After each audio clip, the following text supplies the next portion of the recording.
You are Locked On Ole Miss, your daily podcast on the Ole Miss Rebels. Part of the Locked On Podcast Network, your team every day. Good evening, everyone. My name is Steven Willis. I'm the host of the Locked On Ole Miss podcast. We're going to be joined in just a second by Mike Huesmann, the transfer portal czar, and we're going to be talking about all of that. And we'll also talk a little bit about Charlie Huff going to, I think that's his name, going to Southern Mississippi.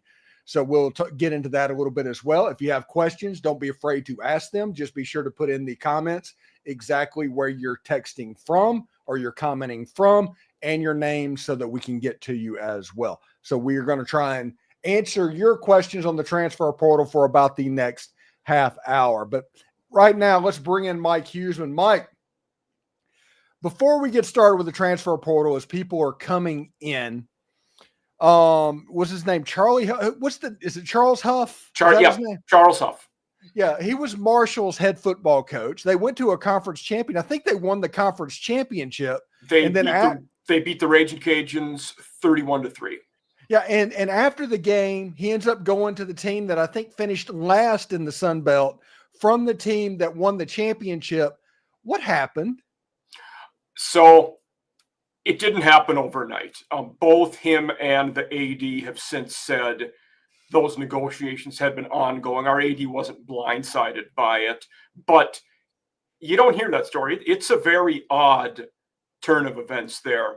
And as much as anybody can make out, he had been offered a few extensions. They never came to an agreement. Relative to even the Sun Belt, he was not making a lot of money and had been very open that he was interviewing other places, looking elsewhere. I don't think the AD held it against him, but for whatever reason, those two just never came to an agreement with each other. And the writing was on the wall, in the previous week before the conference title game, that if he didn't get a P4 job, he was probably going to go to Southern Miss, which ended up happening. Yeah, it was just very, very weird. Yes. Yep. So let's go ahead. I got a couple of questions that are popping up. People are starting to ask questions right now, but let's go ahead and get started on this one. Does Colorado get Jaheim Otis over the Ole Miss Rebels? I don't believe so. I think he goes to Ole Miss. It's a situation everybody's going to be nervous because the Colorado Dion is getting a visit later on this week from Jaheim Otis, and he's also getting a visit from Caleb Odom, who was a former teammate of Julian Lewis, the five-star signee that they signed in the early signing period. Yeah. So Ole Miss would be prohibitive favorites over both of them, but everybody's going to worry because Dion does have a reputation of being able to close these out. Yes. Yeah. He's done well in the portal, as Kiffin. Yeah. It's pretty good. But yeah, it's an interesting situation because the one thing that's going around Ole Miss right now is the amount that these portal numbers have been shooting up in the first part of the portal. The number to get those guys, that this season for Ole Miss isn't going to look like last year. No, and that's a conversation I was having with someone not too long ago. I mean, we're in a span of a year, we've doubled, even tripled the amounts we're seeing in some cases. Yeah, and somebody what do you I don't know what the rumored number is for Walter Nolan, but what do you think Walter Nolan this year would have gotten on the open market? As a one-year guy, assuming he was only signing for 1 year, close to $5 million. I mean, he was the best guy at his position. Yeah, and now with the revenue sharing being an actual thing, to where there's some school that's already operating as if it's a thing, even though it doesn't start until July. Yeah, you've got other schools that are going to wait because they're worried about the gap. What do you think? Like the SEC and the Big Ten schools are full speed ahead, full go with revenue sharing going into this portal window? Yes, I think that's part of the discussion of, well, you will get this much up front. It will tide you over. Then come, I believe it's July 1st. This will change, and this is how it will work moving forward. of that day. Yeah. So Ole Miss got off to a really fast start in the transfer portal this year, as expected. Players are coming in and visiting already. They're going to be busy this week, which tells you that probably there's been a little pre-portaling or whatever before this got started so they could get all this set up. What surprised you about the early quick start for Ole Miss? Any names to know for Ole Miss? Anything that people should know about? So there's a few names that I am really looking forward to, and they're, apart from the big ones, Patrick Kudas, the O-lineman from Arkansas, he would be a big get. I think you guys have a really good chance to get him. He's already going to visit. At defensive back, there's two guys that I would look for a lot. Zechariah Poyser from Jacksonville State, a tall, lanky safety slot corner type guy. And then Rayon Strader, a Miami, Ohio guy who 2023 was a freshman All-American, entered the portal. Ole Miss offered him today. And he had Ole Miss offering on all of his social medias. He would be a good get. And that's a guy who'd start right away, who you guys have had luck getting D-backs from Miami, Ohio before. Chuck Martin coaches them up well there. So those are some who are Andrew Jones is another one. He was at Grambling, so maybe lesser known. He was the SWAC Defensive Player of the Year this year. Just a tackle machine. He has 1 year of eligibility left, but especially if you're going to play, if your D-line's getting pressure, your D-backs are going to be asked to do a lot. You need those surefire tackling guys to shore up the middle. Jones would be that guy. We know he's going to visit South Carolina, but I think Ole Miss will have a chance for him.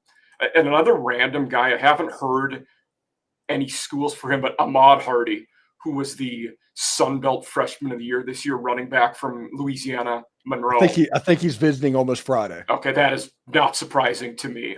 He's Monticello, Mississippi native, but he should be an SEC guy, and I assume he'll be in the mix for you guys.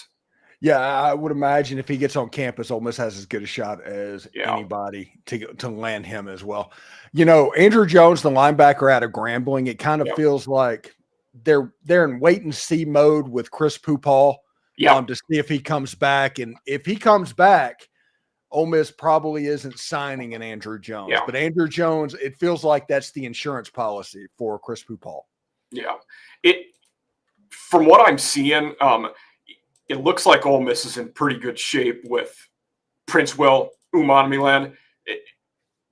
Are you hearing anything about that? I mean, feel like they're going to be in it till the end. Yeah, I think that he's visiting Ole Miss tomorrow. Yeah. For the other two visits, the other two I heard is maybe visits are Auburn and Florida State.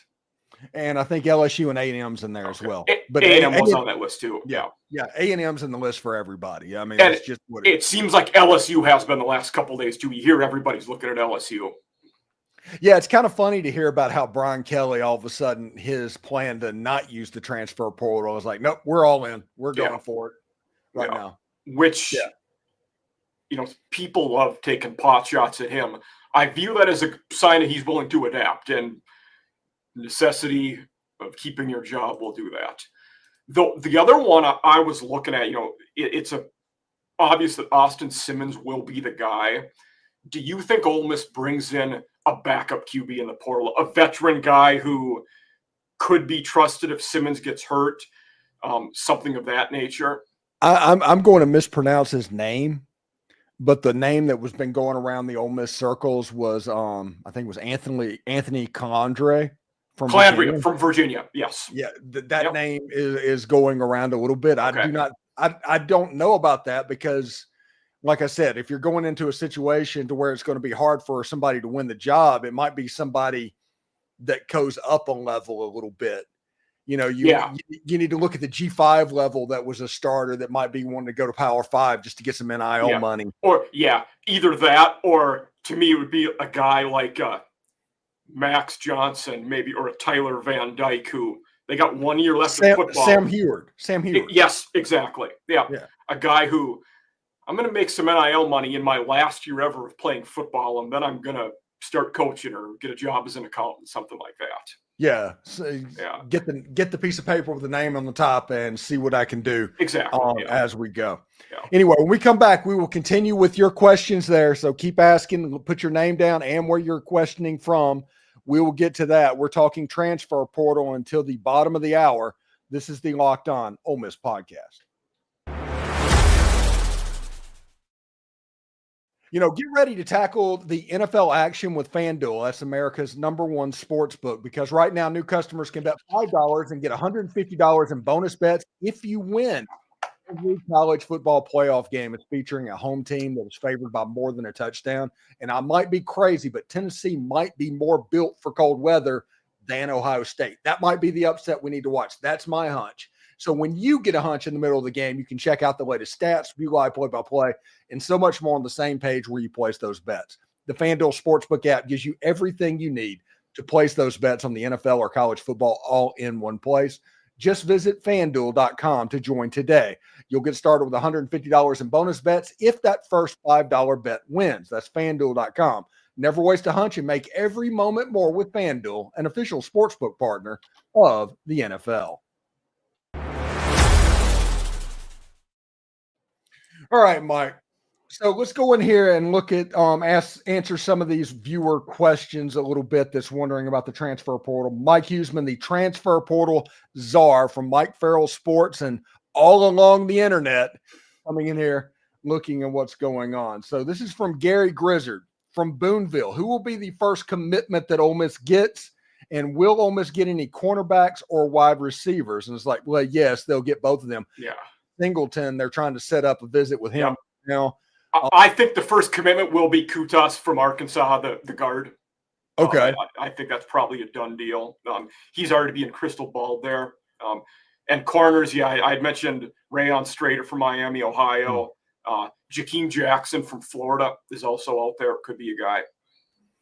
All right, this one is from DB in Horn Lake, Mississippi. Do you think Ole Miss will get the #1 transfer portal class again this year? I do not think so this year, just because there's a lot of high-dollar places that Ole Miss doesn't need this year. They were able to – it just all kind of worked out. So it means that maybe you're getting a high-dollar cornerback and a defensive lineman, but that might be about it because you're getting a really good right tackle, but that's not going to be a rankings winner, if that makes sense. I think you're absolutely right about that. To be the #1 class, you have to have both quantity and quality. I don't know that their quantity will be as high as it's been because that roster's in really good shape. They're not going to need as many guys. A team who, could be the #1 class is a team that's going to need a lot of guys. Florida State easily could end up being #1 because they're going to need so many guys coming in. Yeah, Florida could actually go up that list because they're going to try and build for Lagway and that running back and trying to make up to where they can take the next step, or somebody like LSU as well. Another team who's going to be high will be Arkansas, but they've lost so many guys that they need to replace a ton.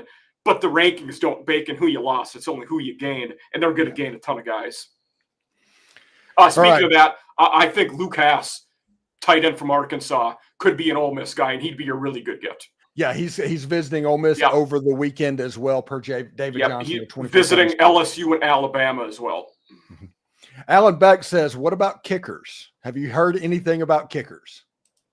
It's always a slow position to go in the portal. There are a few that have went for some odd reason. Multiple kickers from Mizzou have entered the portal, and the Texas State, Frank is the guy's name. He's in the portal. The best one in there now is probably Garth White from USC, but it's a position where you get late entries and it doesn't happen all up front like it does with QBs or some other positions. Gary Rasco has the question: do you think Ole Miss is going to land Caleb Odom? He's writing in from New Albany, Mississippi. I think they have as good a chance as anybody right now. He will certainly have a lot of suitors and a lot of dollars thrown at him, but like we said, Colorado's probably going to be in the mix there. Ole Miss. Texas A&M, I think, is a team that I've heard for him, as with all the other top prospects. So he's one of those guys. It's going to be the usual suspects going after him.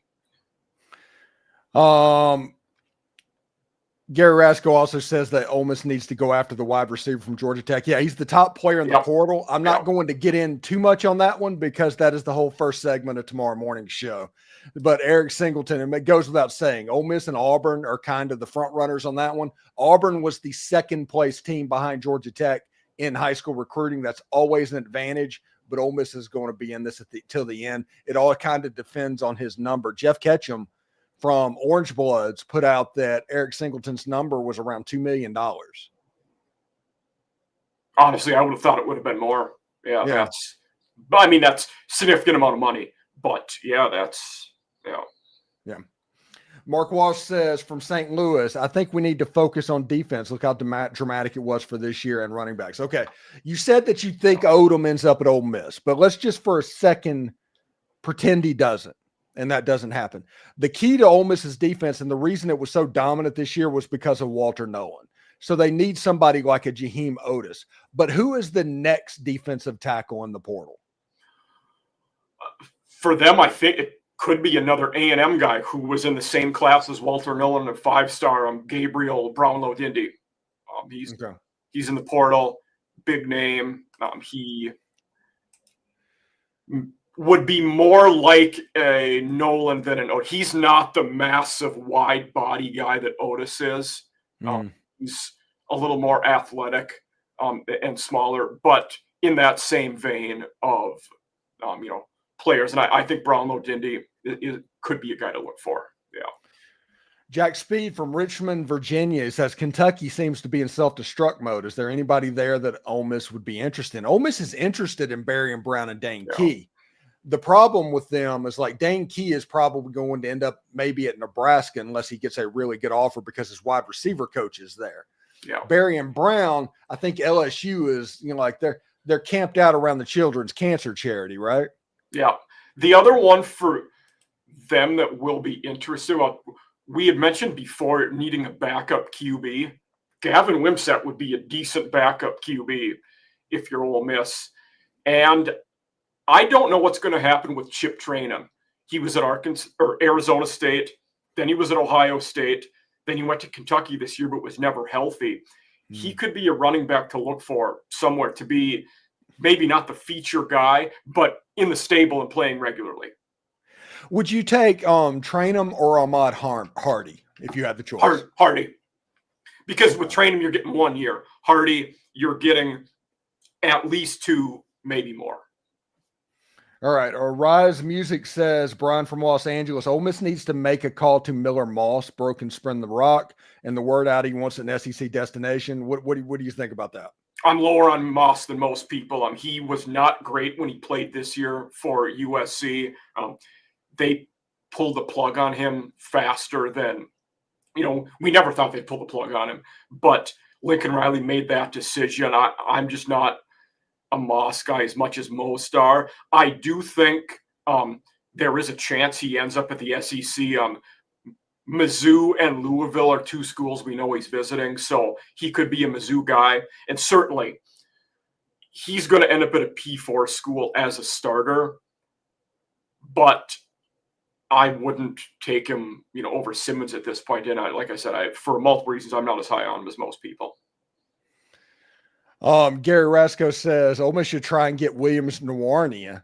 That one has Georgia written all over it for whatever reason. That just feels like Georgia. He's an absolute stud, and he might be the guy the non-quarterback that gets the most money might be him. Quarterbacks are going to be different money-wise, but he was the top recruit last year. Presumably, you're going to get him for at least 2 years, maybe more. We're going to be dealing with serious dollar amount. I assume he wants to go to a contender. Ole Miss fits the bill, but I'm with you, Georgia. He's another guy. Texas A&M, has been mentioned like they are for everybody. Yeah. Yeah. Another one for him and Bear Alexander, I did hear mentioned, was SMU. And we don't even know what dollar amounts they're throwing out to people. Yeah, who would have, like I said, I say this all the time. Who would have thought that SMU would have been good in the NIL land? And I said the best tweet I've ever seen was the least surprising thing in college football is SMU dominating NIL. Yes. Yeah, they did a really good job. Anyway, we're going to come back for one more segment to answer your viewer questions and talk about the transfer portal getting started underway. Stick around for that. You know, nothing delivers comfort and joy like the unrivaled quality and taste of Omaha Steaks. It is guaranteed perfection in every single bite. And right now you can save an unforgettable gifts with 50% off site-wide in omahasteaks.com. Plus you can score an extra $30 off with the promo code COLLEGE. With 5 generations of experience, they consistently deliver the world's best steak experience by gifting experts at Omaha Steaks. They've made it easy to deliver the perfect gift with thoughtfully curated gift packages featuring gourmet favorites from legendary steaks to mouth-watering desserts and more. Save 50% off site-wide for a limited time at omahasteaks.com. Plus, our listeners can get an extra $30 off with the promo code COLLEGE.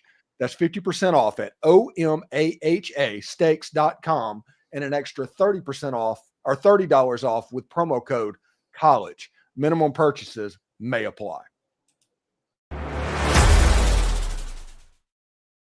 All right, getting really fired up real quick, going to the bottom of the hour on this one. Thanks, everybody, for tuning in for that. We got this one. This is coming from Turd Burglar, by the way. It said, didn't Kuda say he hates Ole Miss? Yes, and none of that matters. Yeah. As in this transfer portal era, in this era of everything going on, it doesn't matter what you say to get the first paycheck. You are always loyal to your paycheck, whatever you're trying to get. So, also, Rebel Munchkin said from Terry, how would Caleb Odom be used at Ole Miss? In my opinion on this one, Mike, is Evan Ingram would be the roadmap for exactly how Caleb Odom gets used if he transfers to Ole Miss. Okay.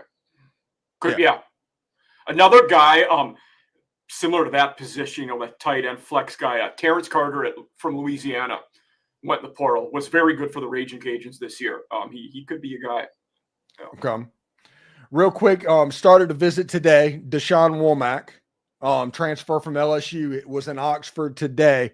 Have you heard anything about him? Do you know anything about Ole Miss's chances? I mean, it looks pretty good. Yeah, and he's another one, like we've said this a few times.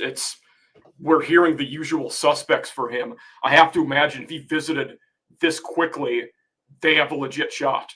Yeah, it feels like it.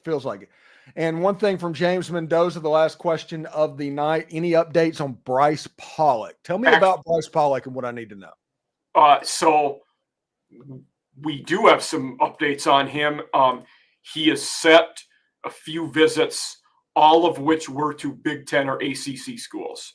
Okay.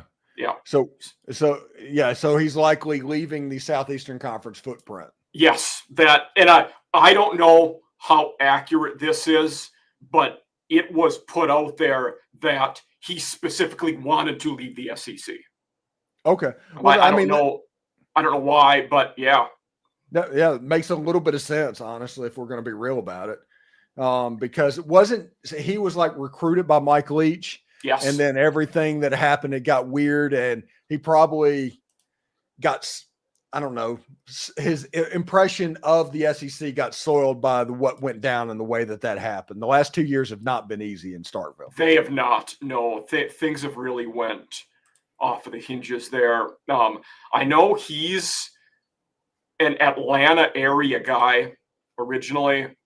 NC State, I think, was a school he was going to visit within the next couple days, but we'll see. Yeah, but it's the ones I had heard. It was all Big Ten ACC where we knew he was seriously considering. All right. So is there any players before we get out of here that we haven't talked about that Ole Miss fans should probably watch, at least pay attention to? Jalen Stroman, a safety from Virginia Tech.